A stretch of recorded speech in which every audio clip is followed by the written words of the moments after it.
economia do mar, o meio ambiente marítimo, a segurança marítima. Creio que começamos a seguir essa trilha, já lá se vão 5 ou 6 anos, e gostaria de mencionar aqui um dos grandes incentivadores dessa empreitada, Miguel Marques, sócio da PwC em Portugal. Se estiver nos assistindo, eu deixo aqui o meu abraço. Queria também deixar um abraço ao Rogério Ruschel e à sua esposa Sônia, que são outros 2 estimuladores dessa nossa caminhada, editores de publicações importantes, com autores que estão aqui presentes. Recentemente lançaram, vou aqui citar de memória, uma publicação chamada O Valor do Mar, uma visão integrada sobre, olha aí, o Beirão vai fazer a propaganda, está lá a capa, bela capa.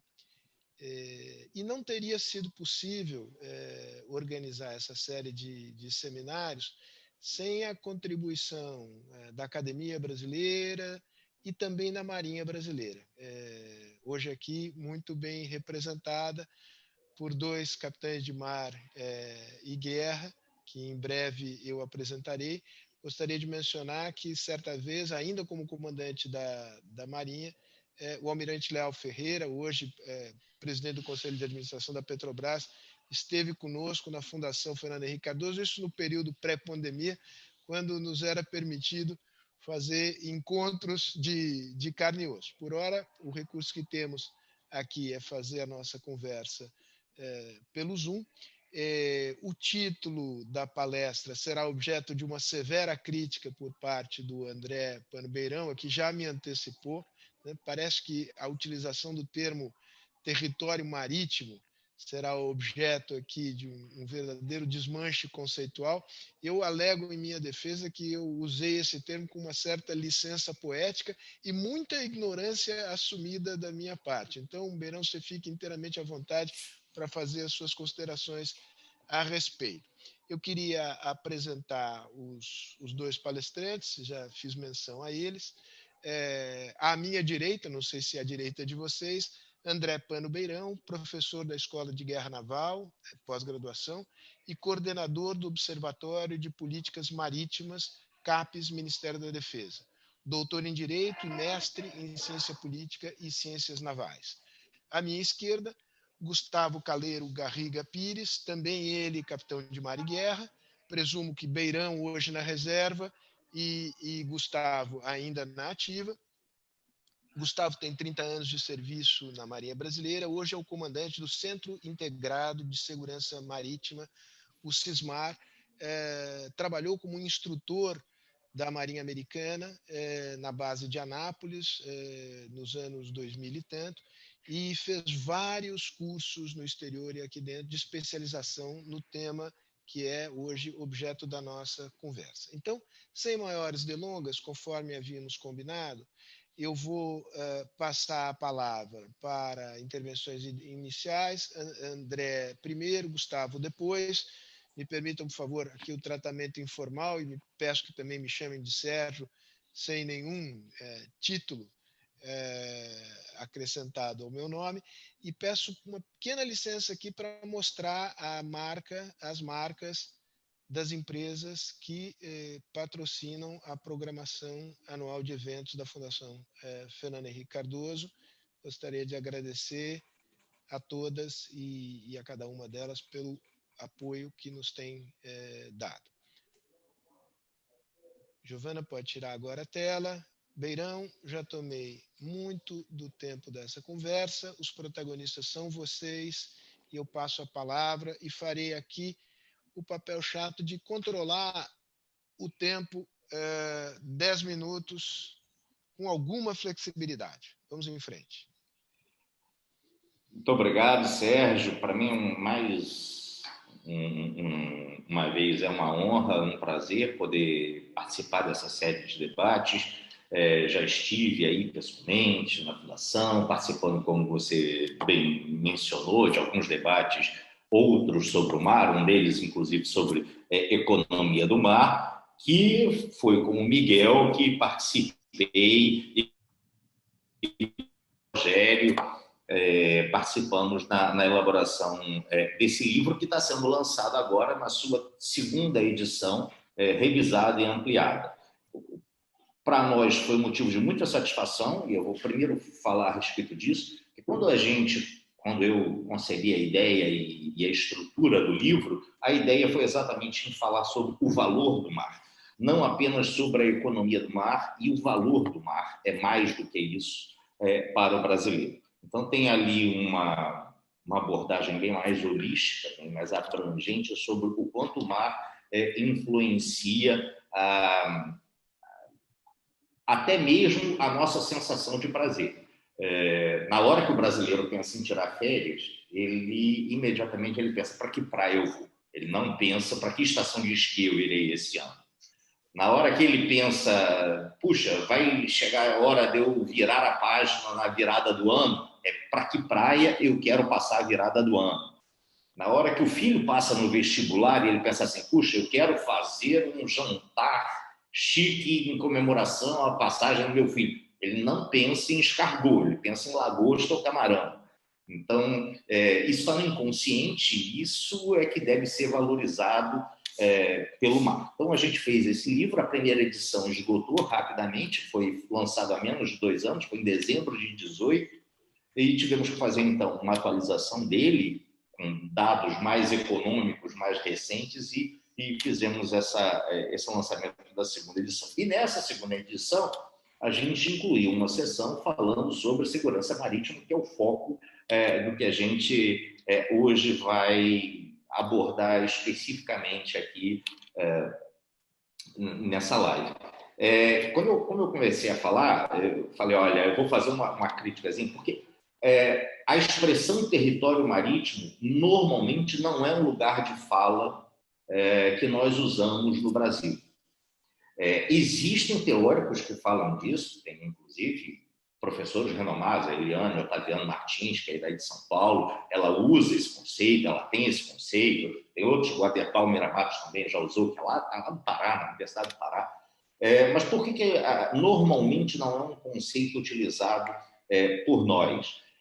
Porque não dá para transportar o conceito que nós temos no nosso mindset de território terrestre, onde você tem linhas demarcadas e aqui mando eu, é a minha lei que vale, para transportar esse conceito para a água. Na água não dá para usar o mesmo conceito. Por isso a gente não usa muito a expressão território marítimo. A água, por si só, fluida, vai para tudo que é lado. O peixe que hoje está na costa do Brasil, amanhã pode estar na costa da África, assim como a poluição que hoje está na costa do Brasil, pela corrente, daqui a pouco pode estar na Antártica. Então, por isso não dá para usar esse paralelo. As fronteiras no mar não são tão claras e definidas. Isso traz a gente uma discussão sobre jurisdição, que para quem não é muito da área do direito, mas um conceito bem rápido e direto, a capacidade de dizer o direito. O que vale? O que pode ser feito? Ninguém tem dúvida, na fronteira entre o Brasil e o Paraguai, se um fazendeiro paraguaio resolver dizer, por aqui a estrada está interditada, então eu vou entrar por esse outro lado para chegar na minha fazenda. Só que esse outro lado for no território brasileiro e ele estiver ali com uma arma e ele for pego pela polícia do lado de cá, ninguém tem dúvida qual é a lei que vale, o que vai acontecer com ele por estar armado, ingressou no território nacional e está com uma arma e que não podia, vale a lei brasileira. No mar já não tem essa fronteira. Existem várias questões de passagem inocente, que pode passar, se não estiver fazendo nada, pode passar, entrar e sair. Então, por isso o aspecto de segurança não é tão fácil de gerenciar no mar, por questão de capacidade de dizer o direito, de fazer valer a sua lei e a sua força.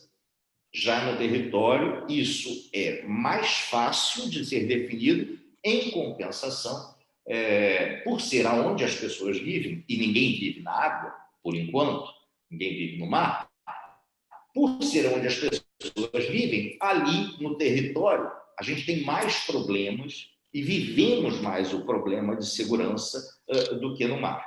E aí vou entrando, então, já na questão da questão da segurança. Por que é tão complicado falar de segurança marítima por ser um ambiente tão fluido? Por alguns motivos. Vamos lá. Segurança é um conceito extremamente vago. É mais introspectivo, é mais uma sensação do que uma ação. Se cada um de nós for pensar aonde você se sente mais seguro, vários poderão pensar dentro da minha casa. Outros vão dizer, mas a minha casa não fica num lugar seguro. Eu não me sinto seguro dentro da minha casa. Portanto, é uma questão de sentir. Eu me sinto seguro e no mar. Nós nos sentimos seguros ou não? A gente, em geral, não se sente seguro quando a gente pressupõe uma ameaça possível de nos atingir naquele lugar. E por não vivermos no mar, a gente tem menos essa sensação de insegurança, porque a gente não vivendo lá, acha que lá está mais seguro, porque a gente não está lá e não vê a ameaça, mas ela está lá e ela existe. E essa ameaça, ela é uma ameaça muito mais abrangente e nós temos muito mais fluidez de estarmos influenciados por ameaças que a gente nem espera. E uma agenda que é construída em torno desse tipo de ameaça, que da mesma forma que em terra, a gente vê que em determinadas horas o foco está em segurança financeira, em outras horas o foco está em segurança pública, outra hora está em segurança do transporte. Da mesma forma, no mar existe uma agenda. E essa agenda, infelizmente, ainda é muito importada. E no nosso caso, quando a gente hoje pensa, então qual é o maior problema de segurança marítima? Se a gente for olhar para os papers acadêmicos ou para a agenda que vem da mídia internacional, o problema maior é pirataria. Será? Esse é um problema que afeta o Brasil? Pirataria é realmente uma das grandes ameaças do Brasil? Eu costumo fazer a seguinte reflexão: quando alguém ganha, alguém perde. Quando você carimba um determinado lugar como tendo pirataria, quem ganha em aquele lugar que tem pirataria? As empresas de transporte marítimo, que vão cobrar mais caro o frete. Aonde elas estão? No hemisfério norte. As empresas de segurança privada, aonde elas têm suas sedes? No hemisfério norte. A indústria, a grande indústria de defesa, para vender meios de segurança, sejam eles quais forem, vigilância, armados, navios, aonde estão os principais focos de indústria de defesa? No hemisfério norte. E as grandes seguradoras, que vão cobrar caro para mandar o navio passar naquela área, e aonde estão as grandes seguradoras. Portanto, notem que alguém perde, em geral é o lugar que é carimbado como tendo pirataria, e alguém ganha com isso. Esse é o mundo. Então, muitas vezes nós importamos uma agenda que não e não pensamos qual é o nosso problema. Eu tive a oportunidade, em 2016, de fazer um bom estudo a respeito disso, de o que está na agenda internacional, e quando a gente fazia esse estudo da agenda internacional, o principal foco era pirataria. Esse é o maior problema na segurança marítima. O segundo maior foco era tráfico de pessoas, deixando isso de forma abrangente, fluxo migratório. Esse é o foco da agenda internacional. Nenhum desses dois problemas é o foco brasileiro. E aí eu fui perguntar, tive a oportunidade de fazer essa entrevista em 17 dos 24 países do Atlântico Sul. e implicando em perguntar qual é a maior preocupação desse país, aonde há maior gasto e meios necessários e aonde gostaria que isso fosse feito. E ao fazer essa enquete, em 17 dos 24 membros, no Atlântico Sul, descobri que a agenda de preocupação, de segurança no Atlântico Sul era diferente. Pirataria existia, em especial na costa africana, como uma preocupação. Mas fazendo a ponderação, isso tem método de ser feito, a matriz de probabilidade e tal, que a gente usou, o nosso maior problema estava em exploração de recursos, fossem esses recursos minerais, como fossem recursos vivos, feitos por exógenos, ou seja, navios que vinham para cá explorar coisa que não devia.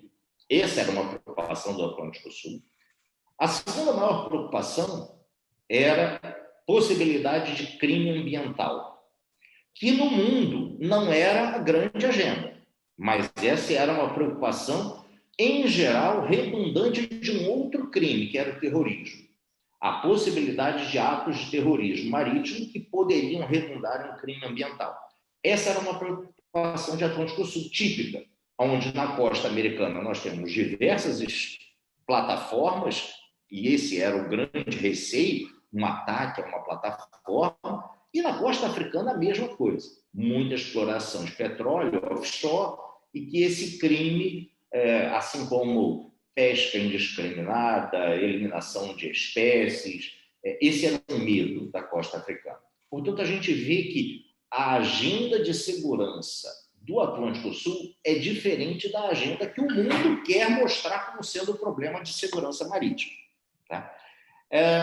Em especial, para o nosso caso brasileiro, eu até agora vim falando o termo genérico, segurança marítima. Mas segurança, essa é uma vantagem e uma desvantagem do uso da palavra na língua portuguesa.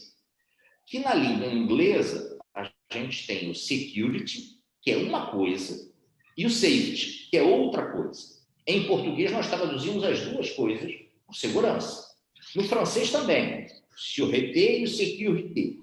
São coisas bem diferentes. Quando eu estou falando de safety, eu estou falando de um tipo de segurança, que é garantir que os barcos vão passar com águas bem balizadas, bem sinalizadas, ali ele pode passar que ele não vai bater numa pedra, que o barco tem condições boas de navegabilidade, quem está navegando naquele barco conhece de navegação para não fazer besteira. Isso é um viés safety. E o viés security, que era o que eu estava falando.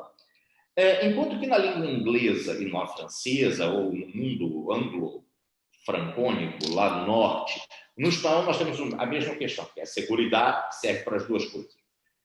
No Brasil nós temos os dois termos se fundem na palavra segurança. Isso tem um lado ruim, que muitas vezes a gente tem que definir de que segurança a gente está falando, e a gente aqui vai falar em especial da segurança pelo viés de security, mas tem um lado bom, o fato de fundir as duas coisas, que também não é uma jabuticaba, mas é uma peculiaridade brasileira, que é o fato de, no Brasil, nós temos a grande figura que cuida do mar como um todo, é a autoridade marítima, que está regulada em lei, né? Uma lei complementar, talvez Garriga, o Gustavo vai falar a respeito disso. E essa autoridade marítima é um chapéu que o comandante da Marinha usa. Então, ele tem o chapéu de security, quando está com o chapéu com galardão de oficial de marinha, e ele tem o chapéu de autoridade marítima, quando ele está cuidando da questão de regulação de transporte marítimo, formação de marítimos, navegação pelo viés safety. O fato de ter as duas atribuições concentradas numa pessoa, numa figura, num cargo só, tem a sua vantagem. Que em outros países, pelo fato de dividir isso, fica um jogo de empurra. Determinadas situações você não sabe se é para a Marinha Americana cuidar ou se é para a Guarda Costeira Americana cuidar. Ou na Argentina, se é da Prefeitura Naval ou se é da Armada Argentina. enquanto que aqui essa dúvida já não existe. Bom, é tudo no chapéu comandante da Marinha, ele é a autoridade marítima. Isso facilita em ter uniformidade de procedimentos para cuidar de todos os processos. Em compensação, a quantidade de atribuições é muito grande. Então, essa é uma vantagem de ter a autoridade marítima concentrada numa pessoa só, e a nossa mentalidade voltada para o mar é muito pequena. A gente, muito inteligentemente, começou a usar o conceito de Amazônia Azul, e esse conceito de Amazônia Azul, que é eminentemente nacional, da década de 90, atribuído ao ex-comandante da Marinha, Chagas Teles, tal. Então, quer dizer, o Guimarães Carvalho, esse conceito de Amazônia Azul, que é um conceito que ele não tem padrão, ele não é um conceito geográfico, porque aquela faixa enorme azul que tem ali não quer dizer que aquilo é território do Brasil, que ali vale 100% a lei brasileira, porque, como eu falei no início, a jurisdição ela vai se esvaindo à medida que a gente vai se afastando. Até 12 milhas, não, ali é um mar territorial, vale a lei brasileira, vale, mas não é tão forte quanto é no território terrestre, que existe a passagem inocente. Ou seja, eu posso entrar e passar se eu não for parar para fazer nada e não causar nenhum dano, eu posso passar. Das 12 às 200, em termos de exploração do que está na coluna d'água, no solo, no subsolo, é do Brasil. Mas só para exploração. Para outras coisas que não sejam isso, passar um cabo submarino, eu não tenho ingerência nenhuma. Pode passar um cabo submarino pela minha ZE, e eu não posso falar, não pode, dê a volta, passe pelo outro lado. E quando eu me afasto mais ainda das 200 e vou para as águas em cima da plataforma continental estendida, que é o que dá aquele contorno da Amazônia Azul, que é simplesmente 5,7 milhões de quilômetros quadrados, agora com um novo pleito que incluiu uma suplementação ao pleito que incluiu a elevação do Rio Grande, é uma área gigantesca. A gente está falando de uma área praticamente do tamanho da Austrália, que é a Amazônia Azul. Isso tudo é responsabilidade brasileira. Para cuidar disso não é fácil. Precisa de meios. Tô acabando. Termina já. Minha generosidade já se estendeu bastante aqui no tema. Eu vou pedir para você, em 2 minutos, concluir. Tá bom. A gente precisa de meios físicos e, principalmente, de meios de vigilância e de acompanhamento. Isso não é simples. O Brasil tem um senhor projeto a respeito disso, que é o chamado SISGAS, Sistema de Gerenciamento da Amazônia Azul, que não é fácil de ser implementado, precisa de satélite, precisa de um monte de radar, para a gente saber o que está acontecendo, não apenas na linhazinha que circula a Amazônia Azul, porque a gente vê que coisas que acontecem fora dessa linhazinha têm impactos no Brasil, como foi o caso do derramamento de óleo, que foi fora dessa linha. Tudo leva a crer que o derramamento de óleo do Nordeste foi fora dessa linha, foi mais longe que isso, e que, portanto, em tese, nós não temos jurisdição nenhuma, é a água onde ninguém manda, o alto mar não tem essa autoridade de ninguém, e a gente teve o desdobramento aqui. Portanto, cuidar dessa área, seja uma linha tão fluida e seja do Atlântico Sul como um quintal, que o que é feito ali pode vir trazer problema para a gente, o problema de pirataria da costa africana já está se afastando, já está chegando fora da água de jurisdição da África. Pode vir bater aqui? Pode. Ainda não é fato, mas pode vir se alastrando e chegar aqui, como o da costa da Somália chegou na Índia. Foi se afastando e começou a afetar a Índia. Isso pode acontecer. Então, ter meios para isso não é fácil. E parece que é uma atribuição exclusiva da Marinha. Providenciar meios para isso, quando não deveria ser. Deveria ser uma preocupação do país como um todo, ter meios para cuidar disso. Era isso que eu tinha para falar, depois a gente fala mais um pouquinho. Obrigado, Sérgio. Beirão, obrigado pela excelente exposição que dá não só um enquadramento conceitual adequado, mas também, digamos, e justamente agora eu me entendo a observação que você faz, eu só não quis usar a palavra, em vez de territórios marinhos, águas jurisdicionais brasileiras, que me pareceu um título pouco apropriado, Amistoso. né? Mas, enfim, obrigado pela excelente introdução. Por favor, Garriga, sua vez agora, sua intervenção. Antes de mais nada, muito bom dia, Sérgio, Beirão, senhores e senhoras participantes dessa webinar. Gostaria de agradecer a oportunidade, agradecer o convite, dizer da minha satisfação em particular, satisfação também aqui do centro que eu comando, de poder participar de uma discussão desse nível. A atividade que nós estamos fazendo aqui, na verdade, dentro do plano estratégico da Marinha, encaixa muito bem num programa estratégico que nós temos, que é o de desenvolvimento da mentalidade marítima. O Beirão acabou de falar, no final da apresentação, dessas palavras iniciais, mencionou que nós somos um país com muito pouca mentalidade marítima, isso não é uma coisa muito desenvolvida entre nós, e isso é uma verdade, isso é uma coisa que nós identificamos, está no nosso planejamento estratégico, tentar desenvolver.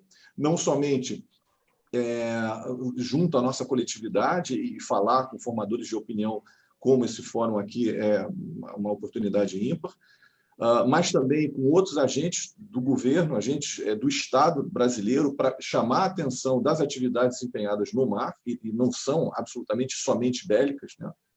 E também um terceiro ramo dessa mentalidade, desenvolvimento de mentalidade, é também aumentar o valor daqueles homens e daquelas mulheres que têm o seu ganha-pão em atividades marítimas, tá? Desde os pescadores, aqueles que trabalham nas plataformas, aqueles que trabalham na área de segurança. Então, nós temos uma gama muito grande, na parte da indústria naval, nós temos uma parte muito grande de brasileiros e brasileiras que trabalham nessa atividade e que dependem dessa economia azul associada à nossa Amazônia Azul. Para conversar, para iniciar aqui a minha participação, eu gostaria de fazer contar um pouquinho aqui a história desse centro que a gente trabalha aqui. Nós estamos sediados aqui no Rio de Janeiro, tá?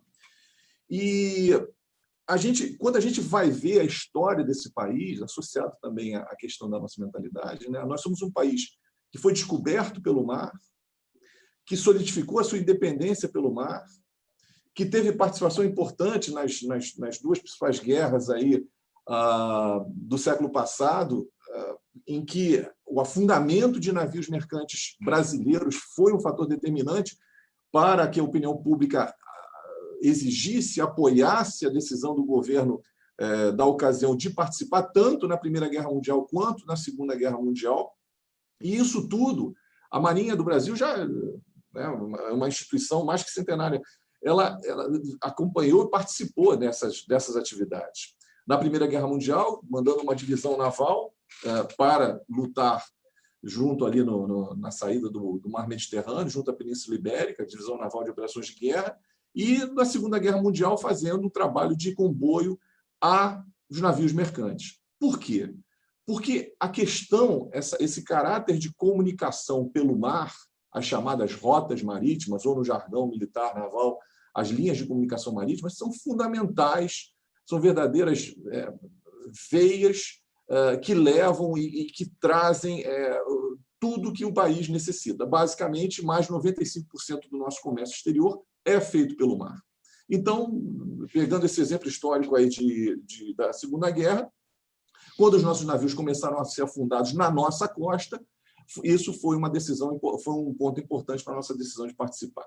E o que a Marinha vem fazendo? Vamos começar aqui do segundo, em termos de buscar esse conhecimento das atividades marítimas. O que ela vem fazendo a partir aí do final lá da Segunda Guerra Mundial? Primeiro, sob a égide do TIAR, né, o Tratado Interamericano de Assistência Recíproca, foram estabelecidos vários protocolos para a defesa do tráfego marítimo, E nós começamos, na década de 60, 70, a buscar essa localização de tudo que acontece, de todos os navios que navegam para qualquer tipo de atividade dentro do nosso território marítimo, que foi citado aí no título desse webinar. Então, essa questão da gente identificar pode parecer, hoje em dia, nos tempos dos satélites, do GPS, do AIS, de tudo estar na palma da mão, é uma coisa muito fácil, muito trivial, mas não é. Nós viemos desenvolvendo isso, a Marinha desenvolvendo isso em conjunto com a comunidade marítima, né? Uma das tarefas da Marinha do Brasil é o desenvolvimento e a organização da Marinha Mercante Brasileira. Isso é uma questão muito importante para a Marinha do Brasil, também como autoridade marítima, e fomos desenvolvendo essa capacidade, desenvolvendo táticas, desenvolvendo técnicas, procedimentos, doutrina sobre tráfico marítimo. Tudo vinha caminhando bem até que nós temos um ponto importante nessa discussão de segurança marítima aqui, que não é só nosso no Brasil, mas é para basicamente todo o mundo, que foram os eventos, os ataques terroristas de 11 de setembro. O raciocínio que aconteceu naquela ocasião foi o seguinte: se 1, 2, 3, não sei quantos aviões tomados por terroristas conseguem fazer um estrago daquela natureza, a principal potência militar à época, e que continua sendo ainda hoje, o que seria capaz de fazer um navio mercante tomado? As dimensões que a gente está falando são bem maiores, né? A gente está falando de escalas diferentes, né? De potenciais.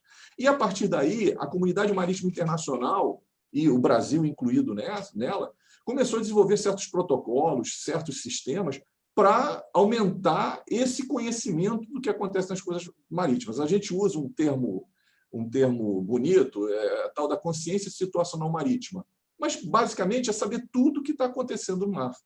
Esses navios estão indo da onde para onde, fazendo o quê, por que ele parou, por que ele se juntou com outro, quem é o controlador daquele navio, que tipo de atividade está sendo feita, de acordo, isso é muito importante, com a jurisdição, se isso é uma atividade legal ou se não é legal. Bom, isso foi se desenvolvendo, a gente tem exemplos aqui que talvez não valha a pena nós mencionarmos, mas o desenvolvimento do sistema o ISPS Code, o Código de Proteção de Instalações Portuárias e Navios, isso foi fruto dessa preocupação no início da década passada. O sistema de acompanhamento de navios a longa distância por satélite, o LERIT, também veio daí. E a Marinha do Brasil foi fazendo esse tipo de coisa. Inclusive, o SISMAR é o nosso centro de dados desse sistema LERIT aqui no Brasil. E depois, agora, no final da década passada, e principalmente no início dessa década, o que aconteceu? Com a participação brasileira, a decisão política à época de participar desses grandes eventos sociais, esportivos, religiosos também, nós todos que temos o labor nessa área de segurança, e a Marinha do Brasil tem uma participação importante, principalmente na área da segurança marítima, nós fomos buscar as melhores práticas, as práticas mais atualizadas. Isso aconteceu com as outras Forças Armadas, isso aconteceu com a Polícia Federal, isso aconteceu com a Receita Federal, com várias outras agências do Estado Nacional. E quando nós fomos ver o que estava acontecendo no mundo, e a gente foi buscar os melhores exemplos, fazer o benchmarking correto, adequado para essa situação, e comparando com o que a gente fazia, nós vimos duas áreas que nós tínhamos que desenvolver muito. A primeira delas era a parte da inteligência marítima, e a gente pode conversar um pouquinho mais adiante, que isso é uma das atividades desenvolvidas aqui no centro, e uma outra delas é a questão da atuação interagencial. Quando nós falamos, Sérgio, de atividades de segurança marítima, vamos pensar na questão do termo defesa. Defesa no termo mais amplo. O termo mais amplo a gente consegue dividir, meio que didaticamente, em a defesa clássica no mar, que é aquela que nós conhecemos, das batalhas navais e tal. Isso continua, é um motivo de preocupação e treinamento e investimento da Marinha muito grande. Mas também existe um outro que é o relacionado a esses aspectos de Maritime Safety Security, segurança do tráfego aquaviário e proteção marítima, que tem muito a ver com essas ameaças que ressurgiram, sempre existiram, mas ressurgiram a partir da década passada. E enquanto que quando a gente fala de defesa no mar, defesa nacional no mar, nós estamos falando basicamente de uma instituição com possíveis apoios e tal, que é a Marinha, tá? Mas apoios, por exemplo, o Exército pode nos apoiar, a Força Aérea pode nos apoiar. Um exemplo disso foi há 15 dias atrás, nós estávamos operando no nosso porta-helicópteros com aeronaves da Marinha, do Exército e da Força Aérea. Isso aconteceu aqui na costa aqui do estado do Rio de Janeiro tem uns 15, 20 dias. Mas, basicamente, é a Marinha que toma a maior parte dessa tarefa. Quando nós passamos a segurança marítima e a gente vai analisar o arcabouço legal de cada país, de cada estado, a gente vê que não é só uma instituição que faz isso. Tá? Esse não é o caso brasileiro e não é o caso em nenhum país do mundo, nos mais desenvolvidos, nos menos desenvolvidos. O que existe em termos de segurança marítima e o que nós temos que desenvolver é o trabalho integrado. Cada um fazendo o seu papel de acordo com os ditames legais e, obviamente, né, quem é mais vocacionado para o mar e também para os rios é, obviamente, a Marinha. Mas o nosso regramento jurídico estabelece como é que pode ser essa coordenação, como é que pode ser essa cooperação, e essa é uma das tarefas também desenvolvidas aqui pelo SISMAR. Então, para nos prepararmos para esses eventos que aconteceram agora nesses últimos 5 anos atrás, nós buscamos esses exemplos lá fora e vimos que essas áreas eram áreas que nós tínhamos que desenvolver.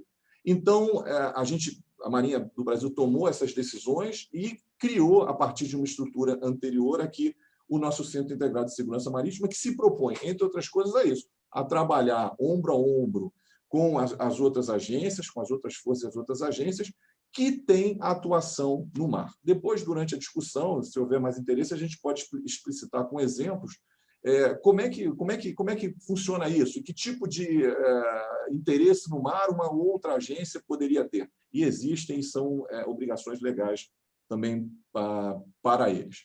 Então, Sérgio, essas seriam as minhas considerações iniciais, tá? E estamos aqui à disposição para dentro do nosso conhecimento, tentar auxiliar e levar mais tentar desenvolver um pouquinho mais essa mentalidade marítima para um fórum tão distinto como esse. Muito obrigado. Garriga, eu que agradeço. Vamos começar aqui uma conversa. Eu vou trazer perguntas do público, vou fazer as minhas próprias, faço um aviso aos navegantes aqui.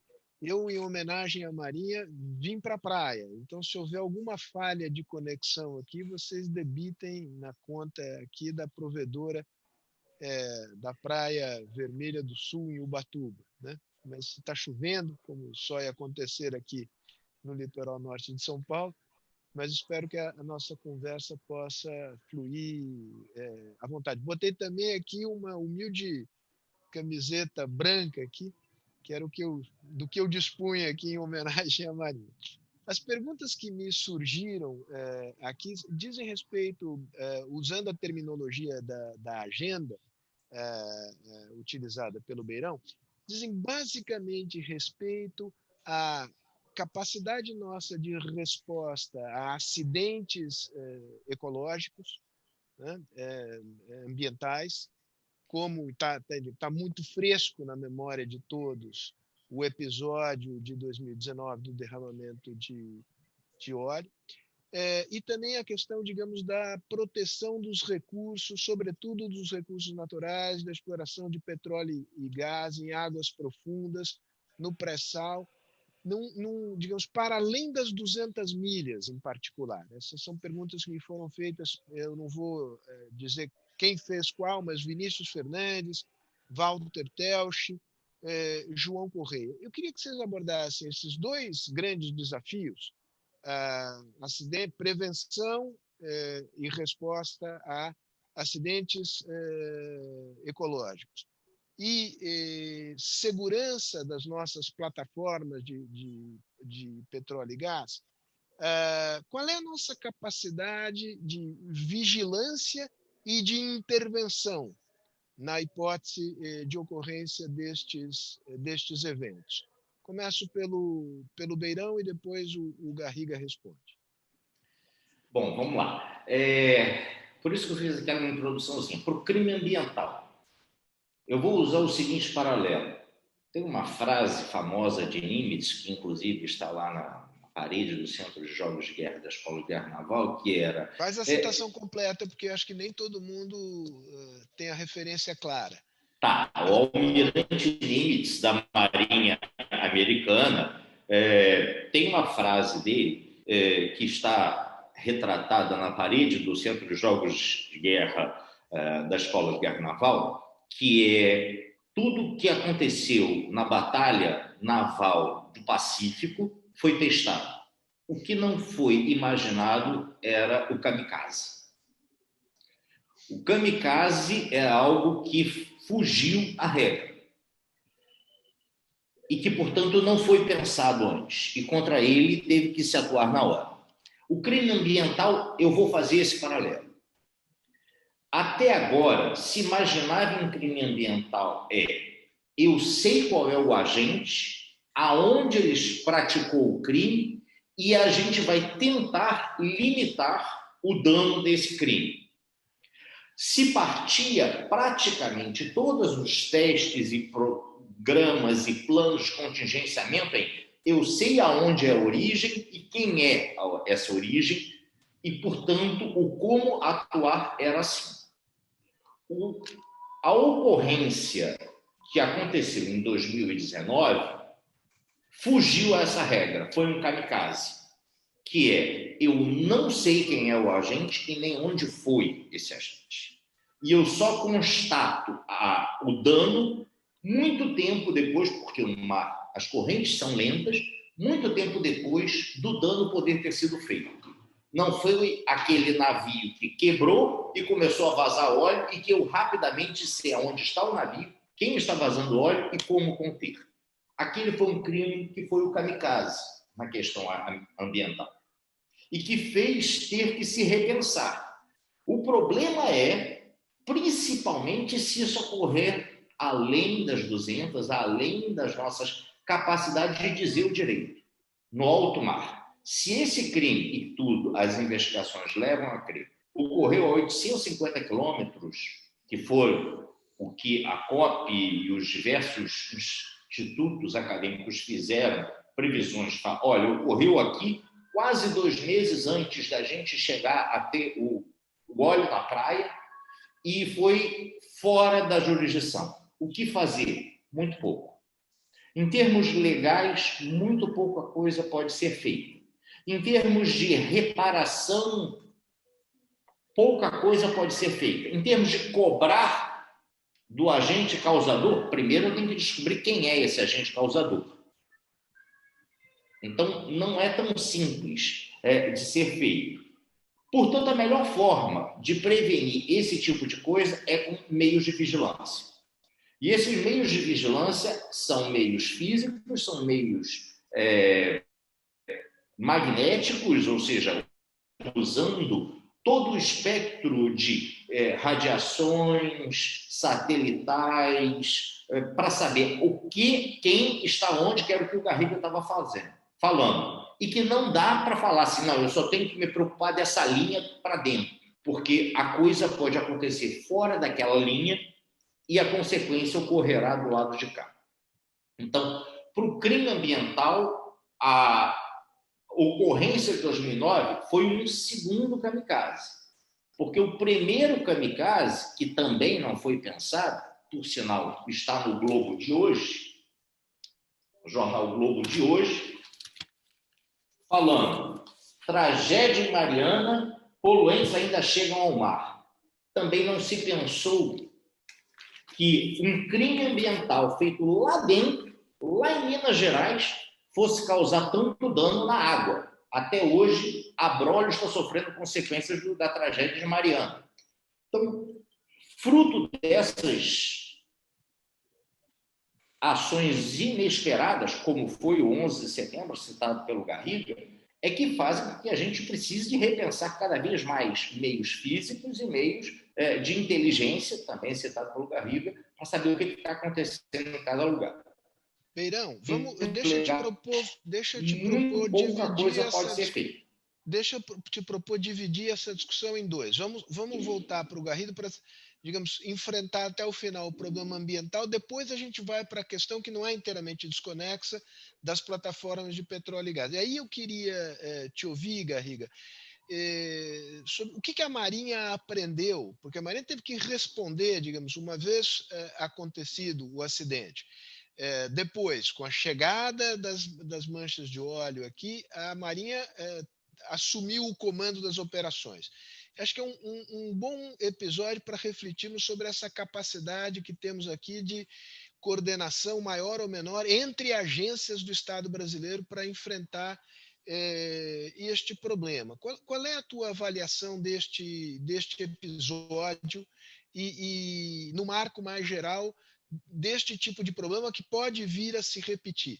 O que aprendemos e como poderemos agir no futuro? Bom, nós temos, isso é uma coisa que eu acredito que já esteja bem claro, porque a Marinha sempre se pronunciou dessa maneira. Esse caso, esse crime ambiental, né, foi um crime ambiental, é um evento que, pelas suas características, não tem paralelo, tá, no mundo. Nós estamos falando de uma área, de uma faixa litorânea de mais de 3.600 quilômetros de comprimento. Foi do Maranhão até o norte do estado do Rio de Janeiro. Tá? O que aconteceu? Eu já trabalhava aqui no ano passado e eu posso sumarizar a atuação da Marinha. Desde o primeiro momento, nós atuamos com muito, digamos assim, com muito comprometimento nisso daí.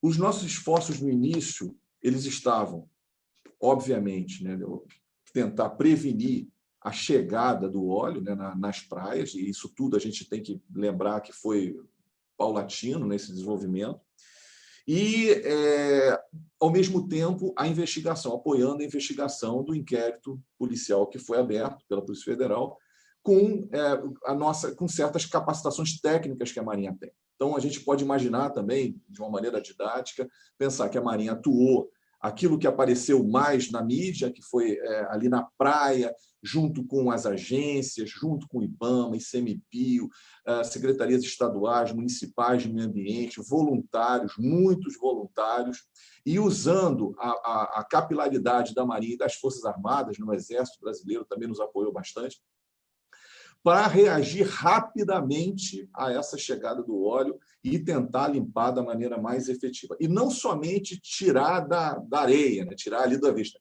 mas o ciclo completo, até achar a solução para aquele dejeto, para aquela impureza, e ter um tratamento ambientalmente aceitável para aquilo que estava sendo resgatado ali do mar. Bom, essa foi a parte ali da resposta.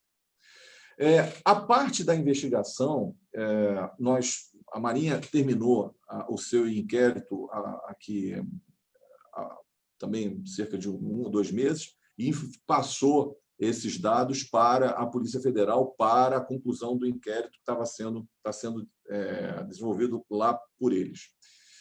Novamente, trabalho, né, de agências que se coordenam. O que acontece? Das nossas capacidades principais aqui na Marinha, eu consigo estabelecer 3 áreas em que a nossa participação na investigação foi bastante importante. A primeira delas, já foi citado pelo Beirão, é a questão, juntamente com a Academia, dos estudos das correntes, tá? Para tentar identificar da onde a origem disso, e no início disso, absolutamente nada foi descartado. Há uma fissura na crosta terrestre que está gerando aquilo ali. Foi estudado. Um naufrágio do início da guerra foi estudado. Todas essas partes foram estudadas. Então, o estudo das correntes, e isso teve participação da academia, do próprio INPE, num trabalho interagência, para se estudar como é que, a partir de que ponto, de que momento, nós poderíamos ter aquela abrangência, aquele alcance do óleo nas nossas praias. Essa foi uma das partes. A segunda participação, também importante, da Marinha, é a parte da utilização dos nossos laboratórios de físico-química para análise do material. Hoje em dia, já é todo mundo, a gente já sabe isso claramente, né? Que o óleo que foi retirado é um óleo que foi extraído de poços da Venezuela, o que não significa que a Venezuela tenha alguma coisa a ver com isso, simplesmente o óleo que estava sendo possivelmente transportado por um navio tinha sido explotado lá naquele país pelas suas características físico-químicas, e a Marinha colaborou juntamente com a COP e outros institutos, outros laboratórios, para a identificação disso. E uma terceira área é a área que nós aqui no SISMAR a gente tem uma atuação mais direta, que é a análise do tráfego marítimo. Tá? Porque, veja bem, só para dar uma noção, 10%, cerca de 10% de todo o tráfego marítimo do mundo, ele passa em águas que o Brasil tem alguma responsabilidade ou jurisdição. Não significa que visita, eu não estou dizendo que 10% do tráfego marítimo visita portos nacionais, não estou dizendo isso. Mas eu estou dizendo que as rotas marinhas, nós temos aqui no nosso litoral rotas marinhas que se cruzam, que são muito importantes. A Rota do Cabo, que passa ao sul aqui da África, desce aqui o nosso litoral norte e aí sim atravessa o Atlântico. Então, existe basicamente um número aproximado, diariamente são mais de 2.000 navios que estão trafegando nessas áreas que nós temos algum tipo de responsabilidade ou jurisdição. E eu falo isso por quê? Porque a nossa jurisdição termina em determinado momento, mas mesmo assim a gente ainda tem a responsabilidade de busca e salvamento, numa área, basicamente grosso modo, 2/3 do Oceano Atlântico. Nós temos, o Brasil assumiu compromissos internacionais e a Marinha faz isso com o apoio da Aeronáutica para buscar e salvar vidas no mar nessa área de responsabilidade toda. Tá? Garriga, então, foram essas 3 áreas. Essa questão das correntes, a questão dos laboratórios e a questão do tráfego marítimo. Isso tudo foi a nossa colaboração para a investigação que estava sendo feita pela Polícia Federal. Deixa eu aprofundar um minuto mais essa conversa, olhando para frente. Queria que você me dissesse sucintamente, digamos, se hoje nós estamos mais bem preparados do que estávamos para enfrentar um evento semelhante a isso. Quer dizer, existe um plano nacional de contingência, de tal maneira que as agências saibam interatuar neste momento de maneira pronta e eficaz, ou não? Existe o Plano Nacional de Contingências. O Plano Nacional de Contingências, por exemplo, ele tem, até antes desse evento de 2000, esse crime ambiental do ano passado, ele prevê, e sempre foi feito, vários exercícios para a atuação do Estado brasileiro, e não é só a Marinha, o IBAMA, a Agência Nacional a ANP, a Agência Nacional do Petróleo, para reagir a esse tipo de incidente. Esses exercícios sempre foram feitos, existe esse histórico todo. Agora, como foi falado pelo próprio Beirão, essa questão de um crime dessa natureza, vindo de uma região muito provavelmente muito fora da nossa jurisdição, isso realmente não estava previsto. A sua pergunta, tentando respondê-la de uma maneira mais objetiva, eu particularmente não tenho dúvida que nós estamos mais bem preparados agora, quiçá para reagir, tá? Mesmo sabendo que a característica desse crime ambiental foi de um óleo que não navegava, que não permanecia na superfície. Isso atrapalhou muito a característica do óleo. Ele navegava, ele se deslocava na coluna d'água.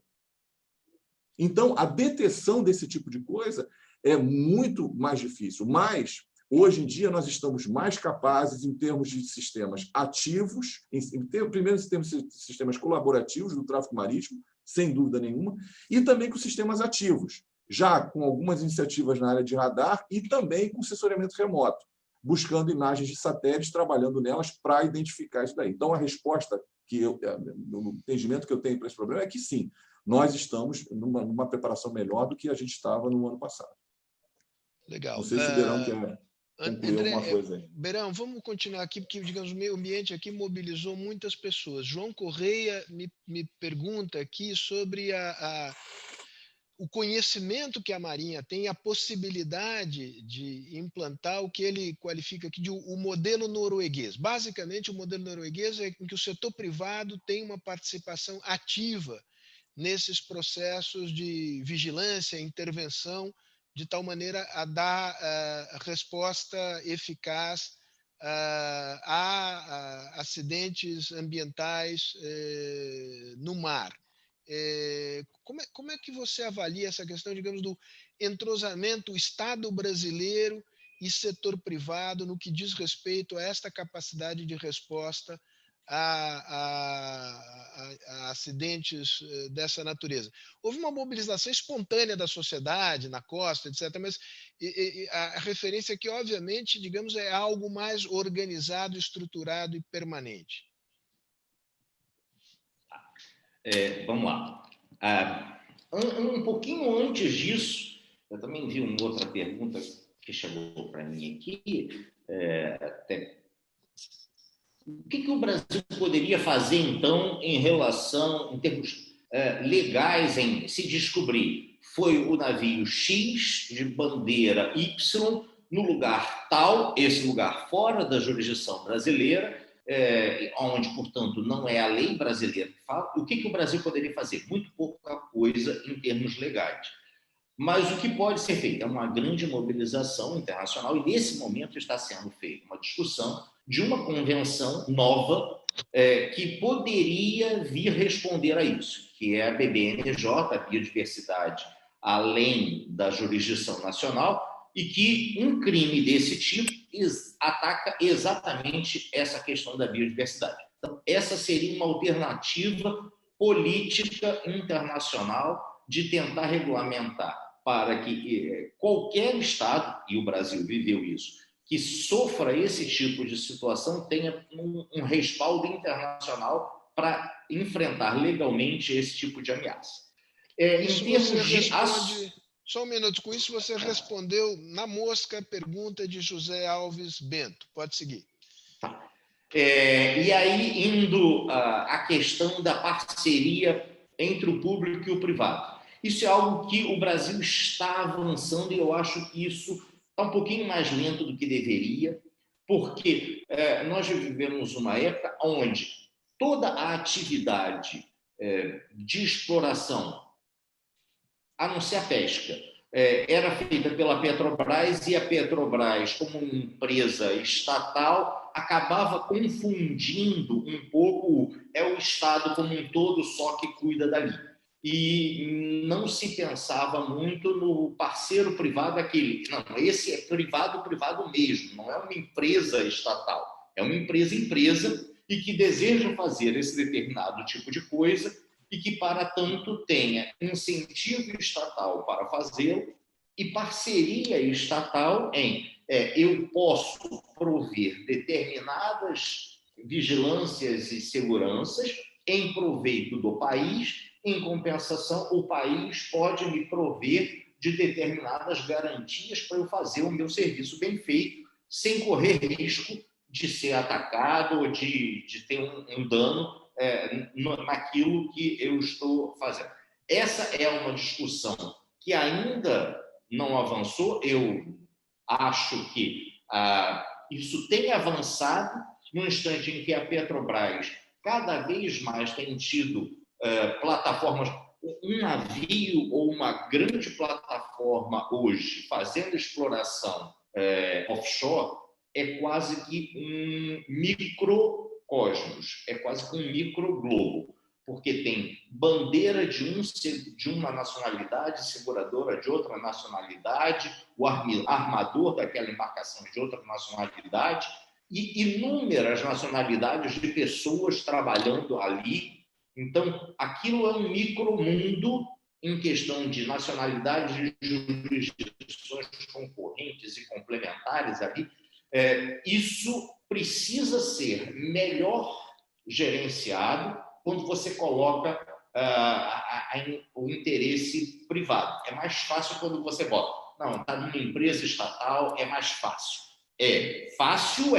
Em compensação, não é esse o padrão que A Arábia Saudita tem usado, além do caso norueguês, normalmente a gente pensa no caso norueguês, que é um grande explorador offshore, mas a Arábia Saudita também é um cosmos de inúmeras empresas e elas todas tendo obrigações de complementar informações de segurança ao Estado e, de certa forma, o Estado fazer uso dessas instalações como meios avançados de colaborar na segurança. Então, essa é uma iniciativa. Nossa parceria com a Petrobras sempre foi muito grande, mas ainda não avançou muito para o setor privado extra-Petrobras. Isso ainda tem caminho para avançar.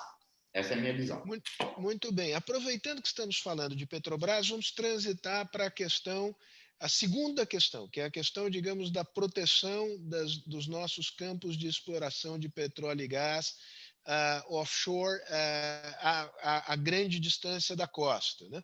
Eu queria antes lembrar aqui a Thaís Ferreira, que menciona com razão o problema, digamos, do derramamento de esgoto in natura na costa brasileira, que é um tremendo problema ambiental, mas não é um problema da órbita da Marinha Brasileira. Né? Aí, digamos, são questões, salvo engano da minha parte, né? Mas, digamos, aí o entrosamento entre diferentes agências de governo, aí digamos, a empresa estadual de saneamento, o Ministério Público, o Ministério do Meio Ambiente, IBAMA e etc. A Marinha, digamos, mais essa nos ombros da Marinha não dá para carregar. Então, a menos que eu estiver enganado, e Garriga, você, por favor, me corrija, Sérgio, eu transitaria... Diga lá. Ainda sobre essa questão ambiental e essa sua última observação, você está certíssimo.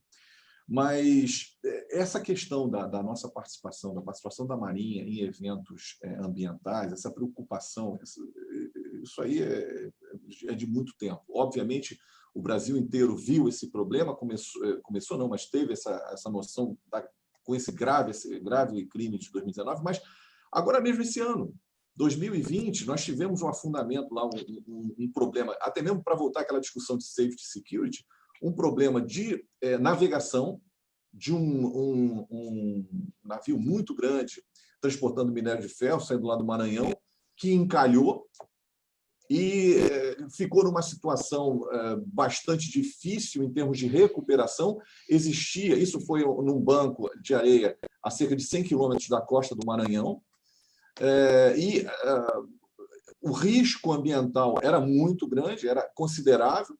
Não foi uma questão que houve assim, o dolo, né? Houve um acidente de navegação, o navio ele encalhou e a Marinha participou com todos os recursos possíveis que ela tinha ali, em conjunto com as agências ambientais e nesse caso com as empresas responsáveis por aquele navio, porque obviamente a gente identificou o problema nesse caso. Era aquele navio que poderia não somente pela sua carga de minério, mas também e principalmente pela questão do combustível que ele levava, de causar um problema grave de meio ambiente. Então, houve uma mobilização, um trabalho interagencial naquela região, e a solução que foi dada, a gente não teve episódio de poluição, então, em termos ambientais, a solução que foi uma solução bastante aceitável sob o ponto de vista das nossas agências ambientais. Então, isso não é novo para a Marinha, a participação. Novo foi o tamanho, a dimensão do crime ambiental do ano passado e a sua característica da gente não ter pontuado exatamente, a gente não conseguir pontuar exatamente o culpado por ele. Então, o Estado teve que reagir e a Marinha, pela sua capacidade, ela teve uma participação ativa nisso. Então, até mesmo para falar um pouquinho sobre essa questão de security safety que foi citado aí anteriormente. Muito bom. Garriga, bom, eu não vou deixar passar a minha curiosidade aqui de saber o que são esses pontos, essas diferentes figuras geométricas aí atrás de você. Mas, digamos, nesse contexto, eu te perguntaria sobre a questão da segurança das plataformas, enfim, aquela pergunta que eu já fiz, tá.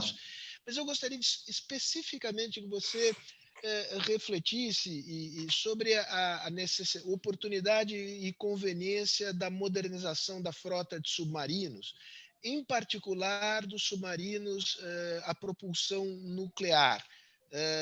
Pensa que você está respondendo para um civil que basicamente pensa o seguinte, acho que é representativo do que eu penso. Não sei se eu estou certo ou se eu estou errado. Puxa vida, temos tantas carências no país e vamos gastar um caminhão de dinheiro para fazer um submarino a propulsão nuclear. O que justificaria isso? Então vamos lá, mas antes mata a nossa curiosidade aí sobre o que são essas figuras geométricas aí. Bom, isso daqui, Sérgio, como eu falei rapidamente, uma das nossas atividades é o monitoramento do tráfego marítimo, do tráfego mercante, das atividades que são desempenhadas no mar e nos nossos rios, né? A gente não pode nunca esquecer que esse país também é abençoado por ter mais de 60 mil quilômetros de hidrovias. Tá? Então, a gente também faz esse acompanhamento. Que estão sob a responsabilidade da Marinha. Isso. O que aqui atrás é simplesmente uma cópia da projeção que nós temos na nossa sala de controle, que mostra essa linha, cada pontinho verde, cada triângulo verde é um navio. Tá? É um navio. E os quadrados são conjuntos de navios. Então, mais próximo aqui à costa, nós temos uns quadrados com um número no meio, não sei se dá para ver o número, sim, mas significa que tem tantos navios ali naquilo ali. Então, quando a gente vem aqui mais para o mar, a África está para cá, para essa direção, está para cá. As linhas, essa linha que está mostrando aqui, depois eu posso até mostrar, mexer aqui a câmera e tal, é a nossa área de responsabilidade de busca e salvamento. O que significa isso? Significa que esse naviozinho aqui, que eu não sei o nome dele, eu tenho que apertar nele, clicar nele para saber o nome, se ele ligar para a gente e falar que alguém caiu da escada no navio e teve uma fratura exposta, a Marinha do Brasil, o Brasil e a Marinha do Brasil têm a responsabilidade de ir lá salvar esse cara. É basicamente isso. É basicamente isso. O que significa? Simples assim, né? É simples assim, é bem tranquilo. Assim. É bem tranquilo. Então, e isso só para... Assim, tem vários assuntos, mas vamos pensar nisso no meio de uma pandemia de Covid. Como é que a gente faz isso? Aumentou o risco? Quem é que estabelece esses critérios para a gente ter uma atenção maior ou menor num determinado navio? Não é a Marinha do Brasil, é num trabalho interagencial ouvindo as orientações da Anvisa, que é a nossa autoridade sanitária. Mas esse é outro assunto. Esse é outro assunto, é só para... E essas linhas aqui intermediárias são zonas de responsabilidade. Essa parte aqui é a parte lá o Distrito Naval, lá sediado em Rio Grande. Esse daqui é o Distrito Naval em São Paulo. Esse aqui é o do Rio de Janeiro. E aí vai... Aqui é a parte sul, né, do país. A parte norte está lá para cima, não está apresentando aqui no vídeo. Respondi essa? Respondeu. Okay? Respondeu. Tá bom. A outra questão... A questão de submarinos. Antes de mais nada, vamos pensar eu vou chegar no mais importante, na questão bélica da coisa, da questão da segurança. Mas a gente não pode falar de submarinos pensando, sem deixar de lembrar do desenvolvimento tecnológico associado a ele. O programa nuclear da Marinha é um dos programas estratégicos da Marinha e tem décadas de existência. Em conjunto, nós temos outros programas, que é o Programa de Desenvolvimento Submarino, o programa de renovação da nossa frota. A questão de geração de empregos também é uma questão fundamental, mas a pergunta que você me fez não diz respeito a isso, né? Aos milhares de pessoas que estão trabalhando nisso. Em termos de segurança, em termos bélicos também, segurança marítima ou da defesa nacional clássica, a presença de um submarino com propulsão nuclear, ela faz uma diferença que não pode ser aquilatada. Vamos só pensar quem são os países que têm submarinos com propulsão nuclear no mundo. Tá? Não por acaso são os países que têm assento no Conselho de Segurança, assento permanente do Conselho de Segurança das Nações Unidas.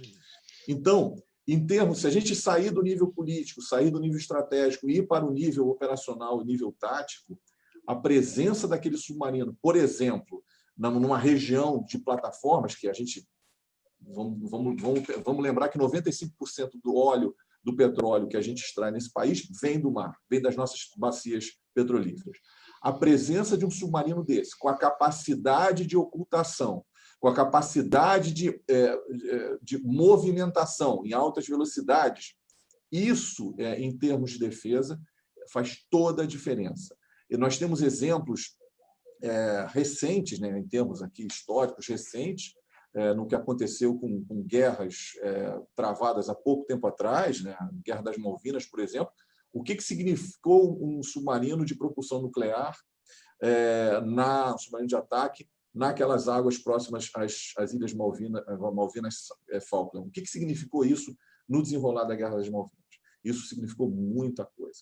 Nós não estamos aqui discutindo a Guerra das Malvinas ou Guerra das Falkland, mas, em termos operacionais, o ganho que a Marinha do Brasil, que o país vai ter a partir do momento que nós tivemos esse submarino navegando na nossa Amazônia Azul, é um fator que muda bastante coisa. Né? Posso dar um aportezinho em relação a isso? Isso, e depois tem uma pergunta para você. Vou fazer o seguinte paralelo. Você tem uma casa, essa casa fica no meio de um sítiozinho razoavelmente urbano, e você que precisa, puxa, eu acho que eu estou vulnerável, eu quero aumentar a minha segurança. Então, eu vou gastar um determinado dinheiro e vou construir um muro em volta dessa casa. E constrói esse muro de 1,5 metro de altura. Descobre que ainda está pouco, porque dá para pular um muro de 1,5 metro. Você gasta mais dinheiro para subir aquele muro, então, para 4 metros de altura, e gasta mais dinheiro para botar cerca de arame farpado. Você fala, pronto, agora eu estou seguro. No entanto, alguém vira e fala assim, olha, pode deixar esse muro, ou nem gasta dinheiro com esse muro, mas eu garanto que eu vou botar um dronezinho que fica o tempo inteiro roverando essa tua casa, e qualquer coisa que apareça em volta ou ali, esse drone vai acionar diretamente a segurança pública. Você vai falar assim, puxa, interessante. Esse drone pode resolver o meu problema mais do que eu gastar de construir esse muro.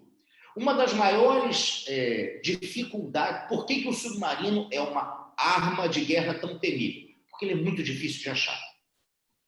Satélite não pega submarino, submarino tiver uma profundidade que deve estar, uma profundidadezinha grande, já não acha mais. Todos esses naviozinhos que estão ali atrás do Garriga navegam na faixa entre 10 e 20 nós. Um submarino nuclear, com propulsão nuclear, ele navega na faixa de 40 nós. Portanto, ele é muito mais rápido do que qualquer daqueles navios. Então, você imaginar que vai pular uma casa que tem um drone que é rápido e que vai ver eu pulando para o terreno dessa casa, você pensa 2 vezes. Não vou nessa casa, não, porque tem um drone que o tempo inteiro está ali em cima e vai me achar.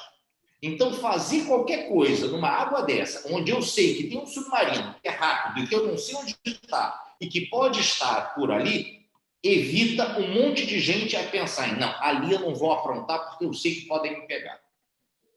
Por isso, agora, isto vale, nuclear é uma arma... Fala. Não. Isto vale para proteção, pensar situações diferentes. Quer dizer, uma situação de confrontação bélica com, digamos, com grandes potências. Cá muito entre nós, não serão dois submarinos a propulsão nuclear que farão a diferença. Digamos, pensar uma situação hipotética, pensar por absurdo. Se os Estados Unidos resolverem, o velho fantasma do imperialismo americano, se apoderarem de reservas petrolíferas brasileiras, eles se apoderarão no matter what, em matéria, digamos, de capacidade de defesa nossa, tá certo?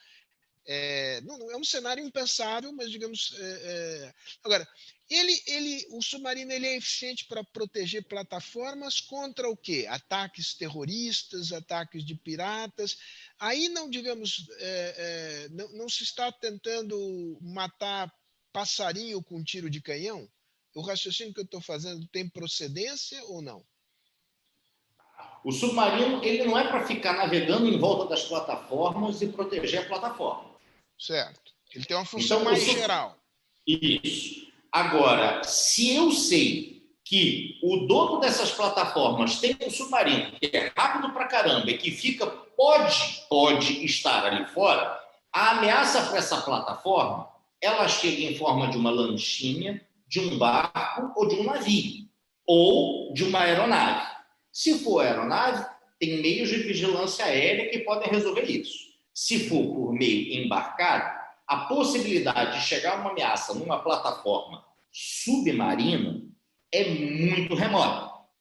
Mas, para chegar uma ameaça por superfície nessa plataforma, para ela chegar, se ela pensar, eu vou passar por uma área que pode ter um submarino e que vai me achar, ela vai pensar 2 vezes antes de vir. Então, o submarino de propulsão nuclear, ele não foi feito para proteger uma plataforma, mas ele tem um efeito dissuasório, que é esse o conceito, de inibir eventuais aventureiros de chegarem perto, ao saber que tem um cachorro grande que pode estar ali fora e que eu não sei onde está, eu não sei como achar, e ele é muito mais rápido do que eu, isso pode inibir a ação.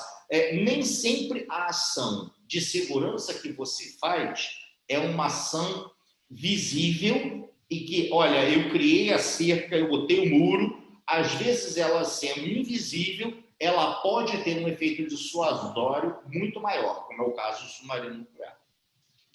Garriga, nessa linha do poder dissuasório,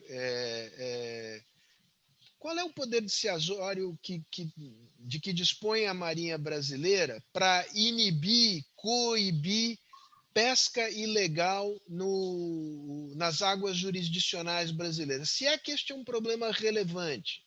Essa é uma pergunta de uma das pessoas que nos assiste aqui, que nos assistem. A pesca ilegal, primeiro a gente tem que vamos tentar entender o que seria. A gente fala sempre pesca ilegal, tá bem? Pesca ilegal, ela é pesca que é contra a lei, beleza, tranquilo. É só esse o problema?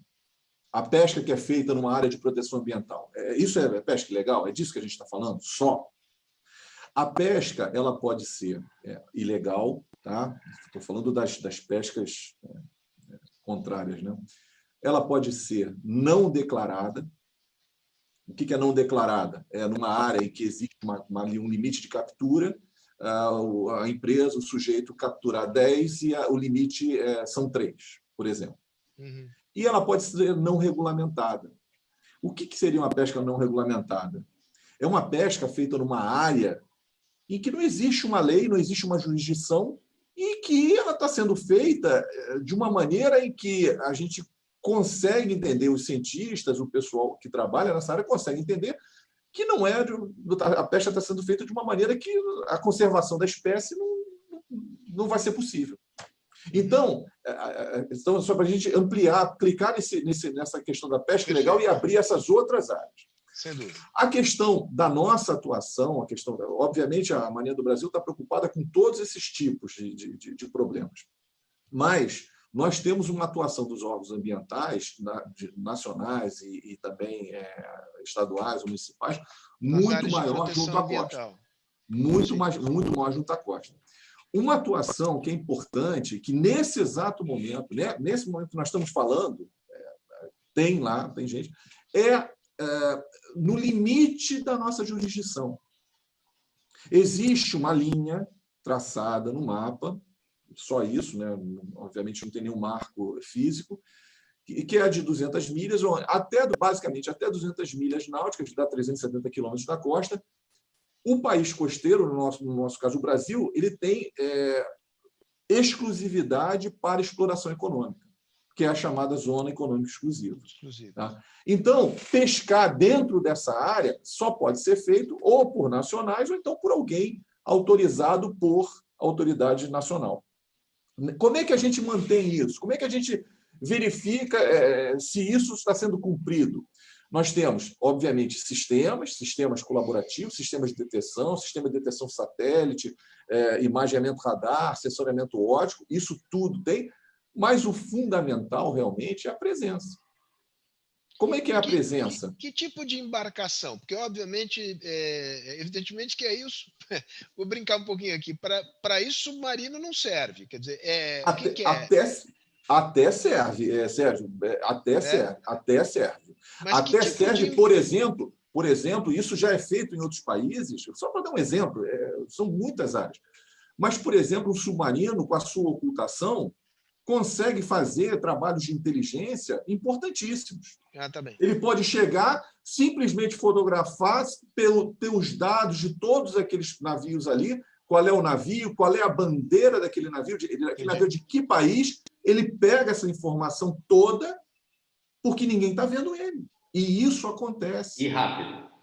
E isso acontece. Então, o submarino também é importante para isso. Mas, hoje, agora, nesse instante que eu estava mencionando, os navios que a gente usualmente faz, são os nossos navios patrulha e também navios da nossa esquadra, que é o núcleo duro do nosso poder naval. São fragatas, nós estávamos até fragatas, corvetas, o nosso porta-helicópteros também estava operando nessa região, em especial na parte norte do país, na nossa fronteira, lá na costa do Amapá, na costa do Pará, e também na nossa área oceânica mais longe da nossa costa, que são os direitos de soberania que nós temos de zona econômica exclusiva ao redor das nossas principais ilhas, as mais afastadas. Arquipélago de São Pedro e São Paulo, que nos dá uma possibilidade imensa em termos de zona econômica exclusiva, e também a ilha de Martins Vaz, na continuação do continente, Ilha de Trindade e Ilha de Martins Vaz também nos provê uma zona econômica exclusiva bastante grande. Então, o fundamental, associado aos sistemas de monitoramento, o fundamental, e é o que a Marinha faz, é a presença. E como é que a gente não sabe disso? A gente não vê isso na TV. Né? Eu brinco sempre aqui nas nossas conversas, se você me permitir. Por exemplo, eu na praia, eu estou ali na praia. Tem gente que tem barco, faz alguma atividade, pesca, mas todo mundo vai à praia, a maioria. Até onde a minha vista alcança quando eu estou sentado na praia? Até onde eu consigo ver? Porque eu estou falando aqui de 370 quilômetros, 800 quilômetros. A nossa vista, quando está na praia, consegue ver até quando? Consegue ver, basicamente, ali, no máximo, alguma coisa ali em torno de 20 quilômetros. É isso que a gente consegue ver. O que está acontecendo depois? A Terra é redonda, né? Há quem discorde, né? Um oficial de marinha não tem esse direito. O oficial de marinha não tem esse direito. Não tem esse direito. Eu respeito, mas eu não tenho esse direito. Não, eu não respeito, não. Então, voltando à atividade, à questão da pesca, essa é uma dificuldade que nós temos quando a gente fala de mentalidade e até mesmo para mostrar a nossa presença. Depois a gente não enxerga mais. E isso tudo está acontecendo. Tá? Um outro aspecto também importante é a colaboração com outros países, na parte de inteligência, a gente trecar essas frotas, o que está acontecendo pelo mundo. Isso tudo está doutrinariamente dentro da questão de segurança marítima. Deixa eu aproveitar, nós estamos chegando no final aqui. Eu queria jogar para você, Beirão, sem dúvida, mas pensar nessa questão não existe uma autoridade marinha global, né? Mas eu queria ouvir você um finalzinho, Garriga, e depois eu passo para o Beirão para concluir.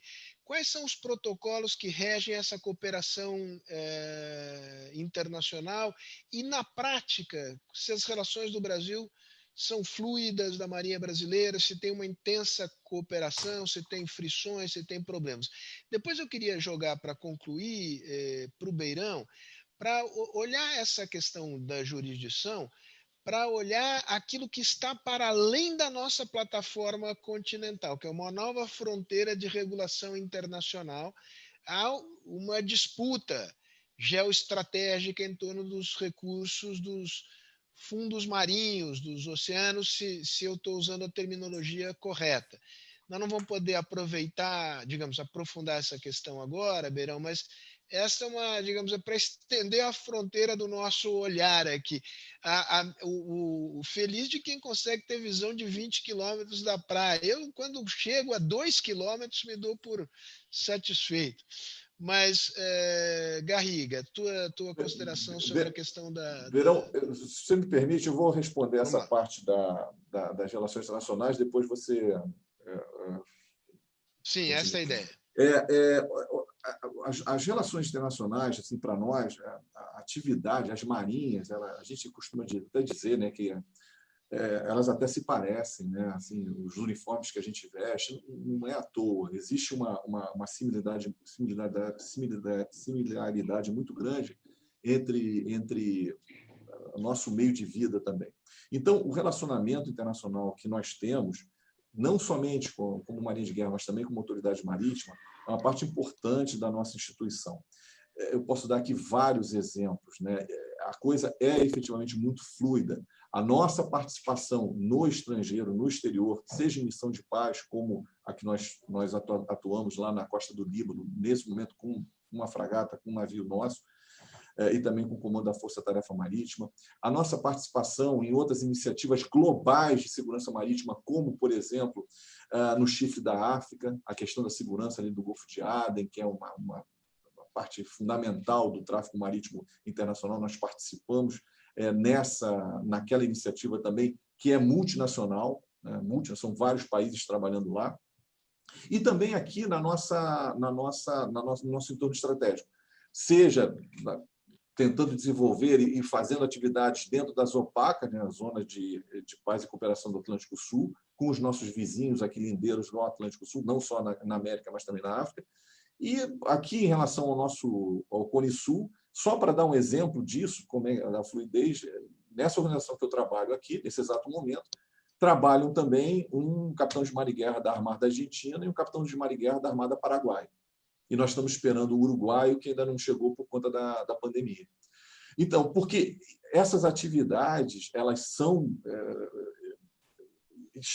são baseadas, são calcadas na confiança, né? No histórico disso aí, que a gente vem desenvolver, isso não é de hoje, isso já se desenvolve há muito tempo, e essa troca de informações, ela tem que existir. Então, sobre assuntos como você mencionou, a pesca, ou tem vários outros dentro dessas ameaças que podem existir, para o qual a Marinha se prepara para ser empregada nas nossas águas jurisdicionais, na nossa Amazônia Azul. Essa colaboração internacional é, sim, muito fluida e muito presente. Também. E a Marinha Argentina assimilou bem o fato de que o Brasil passou a investir num equipamento como o submarino de propulsão nuclear, que é, evidentemente, um instrumento de projeção de poder. Está assentada essa questão no relacionamento entre Brasil e Argentina? O desenvolvimento que a Marinha fez ao longo, como eu falei anteriormente, né, o programa nuclear ele é de décadas, né? E desde o início desse desenvolvimento, baseado a gente trabalhando em termos de a criação do gerador nucleoelétrico para um submarino e também na questão do desenvolvimento do combustível nuclear.